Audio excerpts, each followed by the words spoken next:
All right, we figured we would do a demo call. A lot of one question in the training, there are calls in the training that you can listen to from a call center.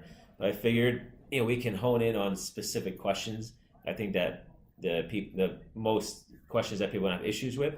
So I figured we just go through the process. Pretend we're doing a call here.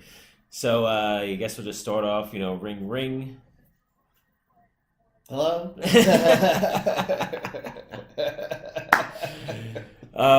Ring. So basically, obviously, you start off. You say, hi, James. You filled out a form on our website looking for a business loan. Just wanted to call to see how I can help you out. Getting that loan for you. Obviously, something like that. Typically, then you go into the questions that you need. You can say something along the lines of, I actually only need to ask you, two questions to get started. The first one would be, how much revenue do you do per month? But really, you want to ask the last 3 months is important, right? So the average revenue over the last 3 months, that's really what you want to get out of them.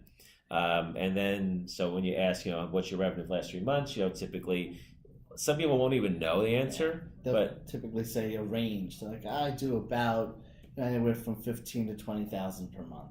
right. So then what happens is now, so you just want to get that out of them. At least you want to be over five. As long as over five, you have some options. But then, after that, you want to ask, how long you've been in business. Typically, at least 3 months is good. So those are like the basic questions. Once you get there, if they say no, they do less than $5,000 a month of revenue, then you want to go into other direction, like maybe credit repair. If you have any affiliate, like we're going to start doing the consulting stuff, so you can try to push them into other directions. So credit repair is a good one. That's really the best one right off the bat. There's credit monitoring. There's a lot of other services that you can try to push someone into, or start building a relationship with them and put them in your email list and sell them stuff later. But for this, we'll pretend that the person has enough revenue. So we wrote down a list of questions. So James is going to ask the question specifically, and then we'll just come up with answers.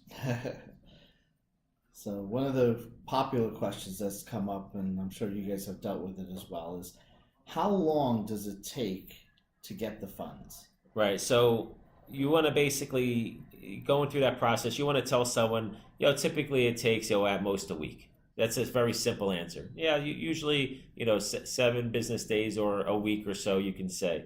And, when you start doing these calls, you want to obviously build a rapport with them.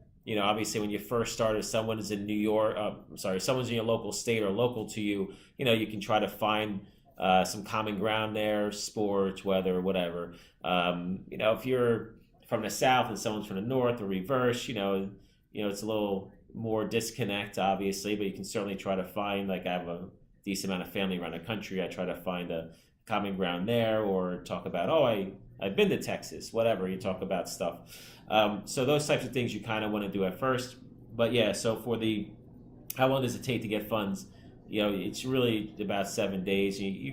I like to keep my questions very simple because, the answer is very simple. If you go into too much detail at first, it kind of opens up a whole can of worms sometimes, and maybe, the point of these calls when you first start is just to see if the person is, number one, interested, and they have the ability to even get funding. Because if they can't get funding, you kind of want to keep it shorter and put them in a different direction. If they can't get funding, you kind of want to just go down that path of getting the application and bank statements and see what you need to do to get there. So for the how to get funds, keep it, pretty much you can say max a week. Okay. Another one that's a popular one, they often ask is, well, what's my interest rate going to be? Yeah, that's going to be probably the number one question that someone's going to ask you. So what I would always say is, what interest rate are you looking for? Right? Keep it simple like that, and then they're going to come back with something really low, right? Like 5%. I don't want to pay any interest rate. Whatever the number is that they give you, let's just pretend it's 4%. So instead of saying not in your wildest dreams, now listen, of course it's possible, right? Technically it is possible to do that, depending on the type of loan they get. Whether it's, listen, if the person's, worth $10 million and has an 850 credit score, yeah, you can maybe only give them 4%. So the best way to answer that question is that's possible. That's it. Oh, 4%? I've actually seen that done before. That's it. But I obviously don't know exactly until we run everything. That's why it's important to get your bank statements and application, and then once we get that, I'll tell you exactly what we can get. And the reason why you kind of want to be vague is this is what I learned when I first started doing this. I tried to be as honest up front and give everyone the answers that they wanted to hear. Then one time, and a lot of people kind of ran away, like, oh, I don't want to pay that. Oh, that's not enough money, whatever the case may be. Then one time I said, you know what? I'm just going to be vague. I just want to get the deal in front of them. What I learned was, I don't care if the person wanted $1 million or they wanted a 1% interest rate. Once you put that offer in front of them, they usually take it.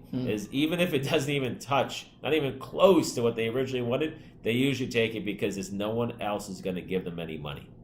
All right? Just understand that. What's the next one? Okay.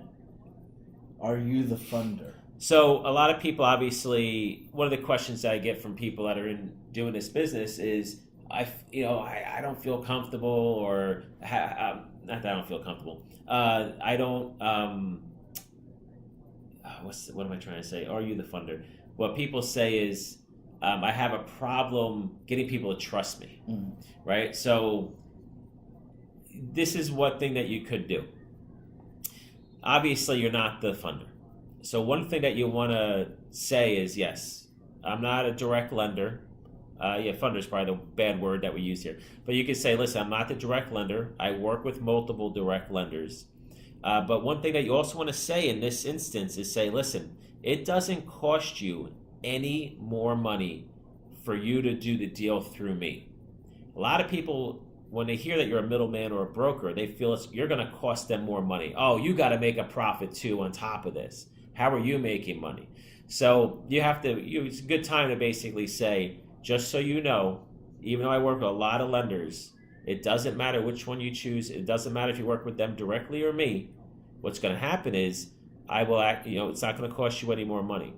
And then you can say is, on top of that, you can say, I guarantee you I'll get you a better deal because I will make these lenders fight for you. If you work with a direct lender directly and you may not know where to go to get a better deal, well then that's the only deal you're going to get. It may not be the best deal, but I can get you multiple deals, multiple offers, I should say. I'm going to get you multiple offers, and then from there, I can actually have them fight for you. So I will go to bat, and if you say, listen, I really need this to be a certain number, whatever that number, that payment is, I'll go to bat for you and say, hey, even if I don't have another offer for you, I'll just pretend I do just to try to get the best deal I can get. So you kind of want to go into that a little bit. I think that's great advice because when you do that, number one, when you build in the rapport, now that builds trust. You're telling them that you're going to work on their behalf to get the lenders to give them the best deal for them. And that's something that they may not have the time to do or the resources to do, and now you're the expert doing that. So that's great advice. Another one that comes up, and sometimes this ties into this, is how long have you been doing this? Okay. Now listen, you can easily just lie and just say, hey, I've been doing this for 5 years, right? It's totally up to you. I'm not going to tell you to do. You answer the question however you want. So I'll give you both options. You either just lie and say it's a big number, you've been doing this a long time, and call it a day. That's what I did when I first started. You have to. I'm just going to say that. You don't have to. It was just easier for me to answer the question. When you say you're new, it gets a little trickier. Depends on the person. Depends on now their relationship with you. Do they trust you? This, that, the other thing.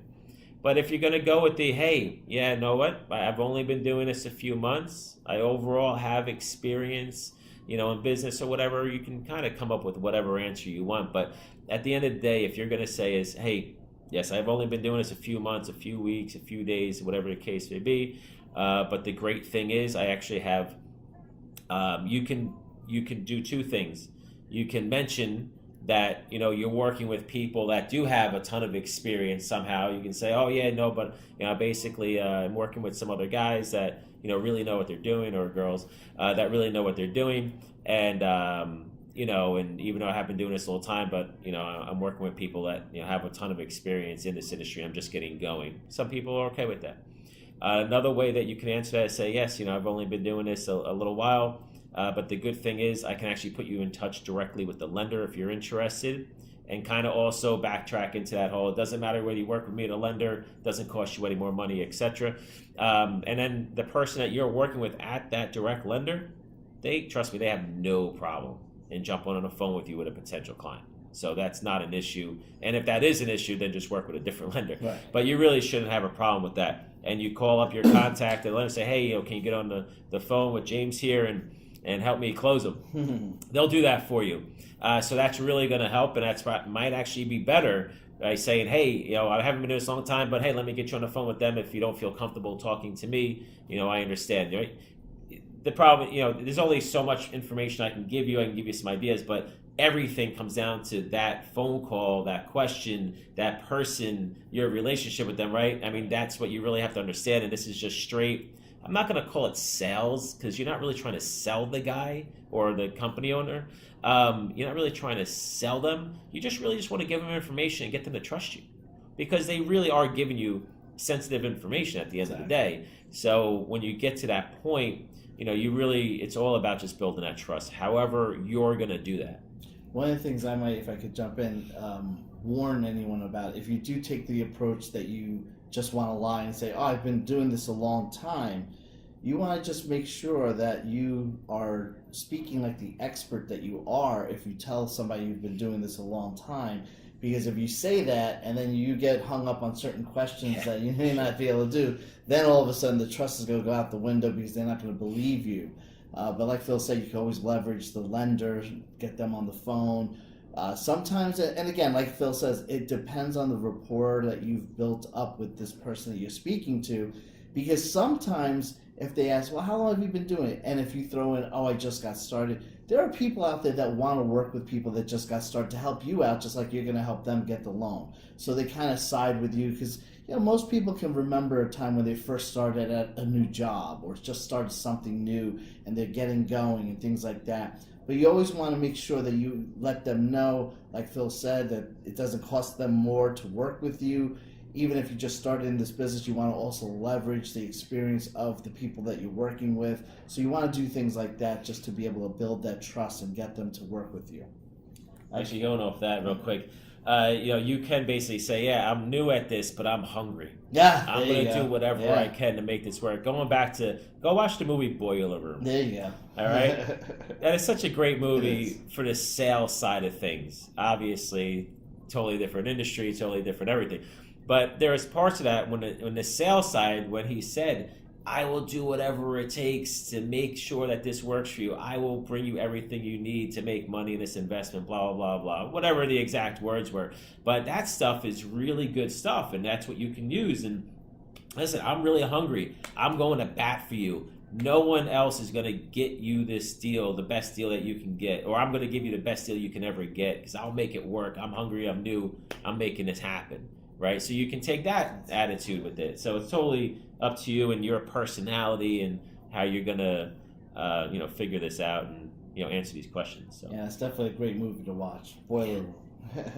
Next steps. They often ask, what are my next steps? What are your next steps? So the next steps, typically, if someone asks that question, what you basically just want to say is, all right, the next steps are going to be, I'm going to email you an application. If you're using eSign software, which is highly recommended to use eSign software, I use Adobe Sign. There's a video in a training that walks you through on how to set up the application in your Adobe Sign account.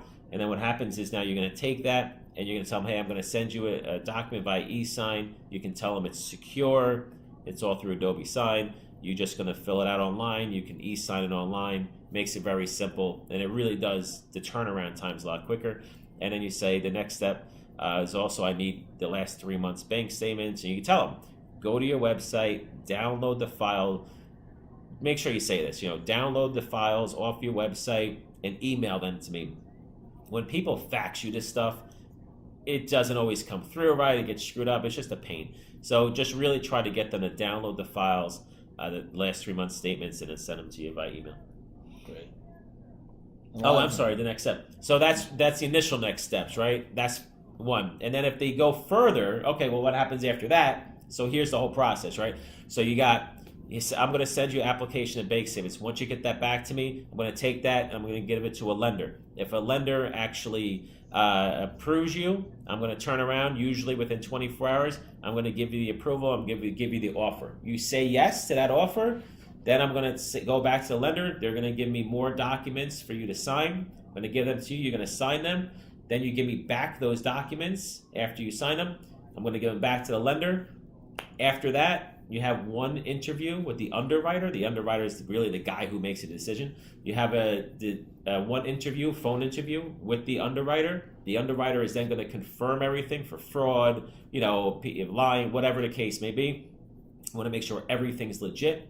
Now, just so you know, the underwriter typically is going to log into the guy's bank account. You may not want to mention that right up front. Just let the underwriter deal with it. That's what their job is. And you don't really have to mention that.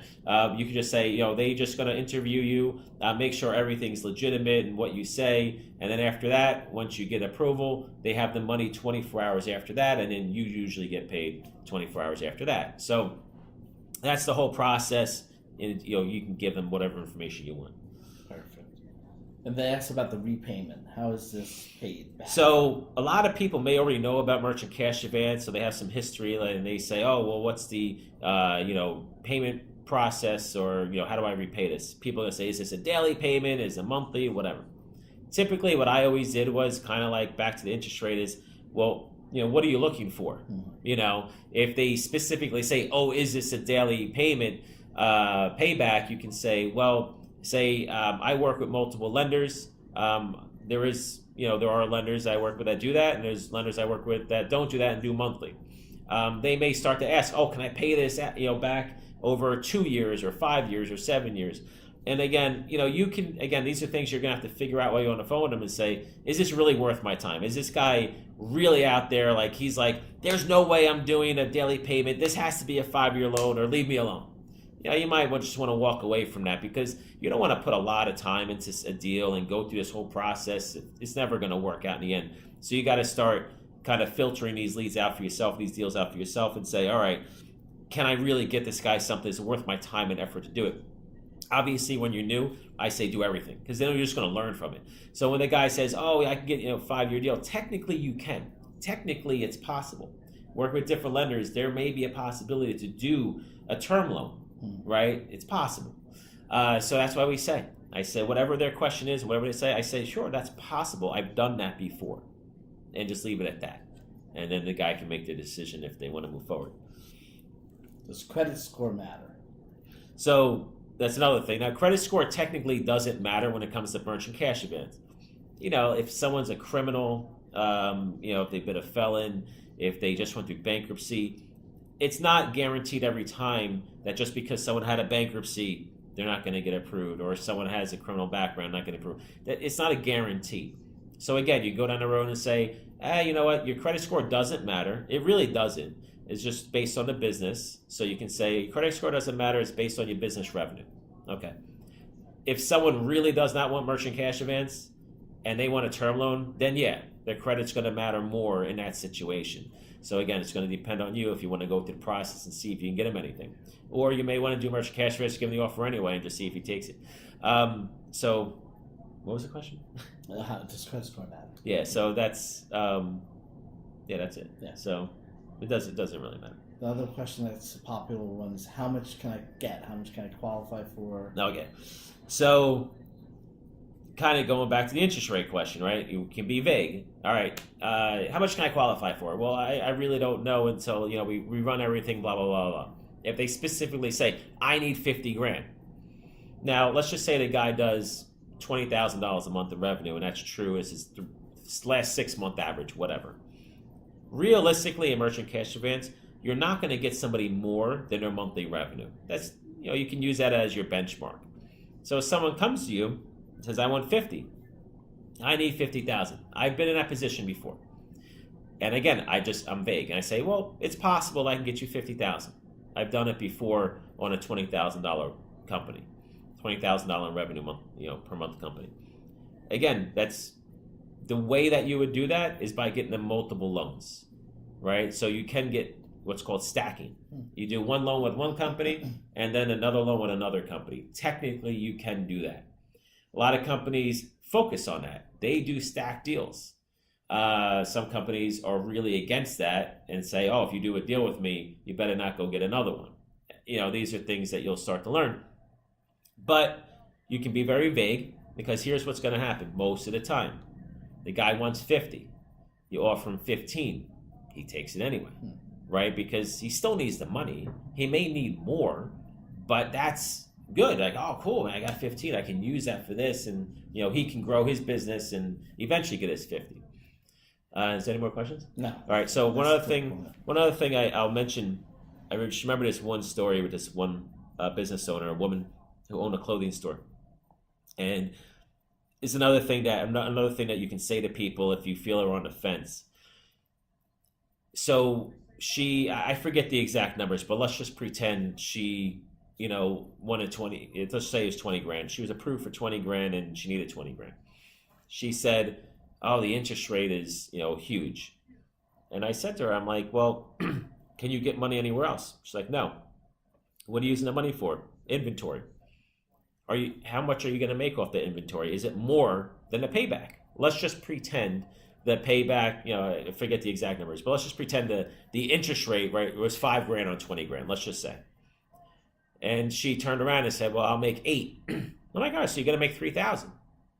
So if you're going to make a $3,000 profit, yeah, you're paying more in the interest rate than you really want to, but you're still going to make a $3,000 profit. Can you get the money anywhere else, right? No, I can't. So what are you going to do if you don't take this? Mm-hmm. Nothing. Doesn't make any sense. So she was not going to take it. I had to explain that to her and make her see that. One thing you have to understand, the number one reason why small businesses fail is typically because of lack of management skills. A lot of people don't look at things in certain ways. So you have to be the person that's going to guide them. Again, kind of like sales, but it's really just giving them the right information, giving them the right tools to make that decision. So when I spoke to that lady, and I in my mind, I was like, it's a no-brainer. Like, why would you? If she told me she's going to make $1,000, yeah, okay, makes sense. But I had it. The fact that for me, because that was the first time I ever had a conversation like that with a business owner, and for me, I was just I was so taken back. I'm like, why do I even have to ask you these questions? How do you not see this already? You're the owner of this company. How do you not put this together? Why are you calling me, telling me you don't want it, when you would say, all right, I'm going to make how can you not figure out that you're going to make $3,000 profit and you have nothing else to do and you need this inventory? Why would you not jump on this? It doesn't make any sense that I even have to explain this to you. But that's what you have to start to learn, that not all business owners really know how to run their own business. Oh, shouldn't say it that way. A lot of business owners don't know how to look at things a certain way. Right. Especially when it comes to finances. Just because someone's a business owner doesn't mean they're good at everything. Yeah. Doesn't mean that they're an accountant or a finance manager and they know everything about everything. They may there's some guys that we talked about that do blue collar work, and maybe they're a plumber or a construction company. Well, I gotta tell you, there's some people out there that really they have a business or whatever. Be like, how the heck did that person get this far? Right? It's just kind of funny. Some people out there, but anyway. So you have to think about that, and you may have to guide them. So once you gain all this knowledge and understand this stuff, and then you can kind of point everyone in the right direction. So that's anything you want to add? So you obviously done this stuff. No, I think that's been really helpful. I think hearing it from you, how you've handled it in the past, and the thing is that Phil says, you got to also, he could give you the advice on how to say it, and we have the script in the training, we have the call center phone calls there, and you can hear how other people have done it. At the end of the day, you're going to have to use what works for you. You're going to have to throw your personality in there. I know I do a lot of talking to build the rapport with the person. I try to throw a joke in there. But one of the things that you mentioned is the common ground. I try to establish that pretty early on. And you have to also understand, know when you call the person, the timing might be fine for you, but you don't know what on the other end they're dealing with, and they're a business owner, so they might be in the middle of something. So kind of pick up on the clues or the cues that they're doing with you. If they're short with you and abrupt, maybe the timing isn't right. So while you want to get the information, you want to also be sensitive to the fact that when you're calling them, you're not sure that it's the right time. So you just have to be sensitive to that. You want to help them and you want to get the deal, but you also want to make sure that you're not kind of leveraging, just pushing it and forcing it on them. So those are the things that hopefully you guys have started to experience, and hopefully this video just helps kind of fill in the gaps if you have certain issues that you don't know how to handle. Of course, you could always put a question on the Facebook group, and people in the community will answer the question. Phil's very active on that as well. So this was hopefully a good video for you guys to just kind of see how to handle certain questions that commonly come up.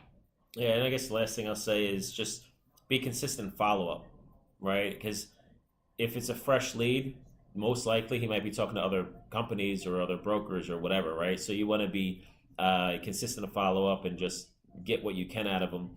Use SMS, use text messaging, use email marketing, use everything, right? Best times to call people I'll throw in that I've seen, or best times to email people I've seen is early morning. Best time to call is probably early. Well, for me, I like the nighttime because the early morning, I just don't like early morning. But just remember the time zone differences. Right. But either early morning or later at night, because in the middle of the day just does not work very well. So plan that out. Weekends are great. I mean, you call people on Sundays, typically you're good. They have time to speak. Really good on Sundays.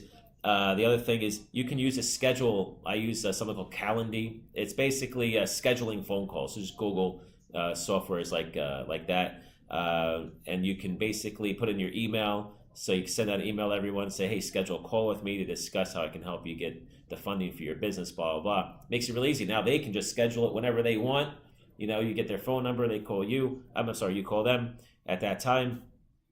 Stuff like that. So just be consistent, because just because someone isn't interested today doesn't mean they're not interested in a month or two. That's why the email follow-up and stuff over time, building your brand with them over time so they consistently see you, build up your own social media, etc. Just building your brand. That's all good stuff as part of, I know we're talking about specifically about a phone call here and a script and whatever, and the answers, but realistically it's more to it in terms of just the overall sales process. To just getting these deals done and making these people trust you, because the longer you're around, the more they're going to trust you. And it could be 6 months down the road. That's why you just got to keep building and just don't quit, right? Because eventually you're going to get deals done and it's just going to snowball and it's just going to get bigger. So we'll leave it at that. You good? Great. All right.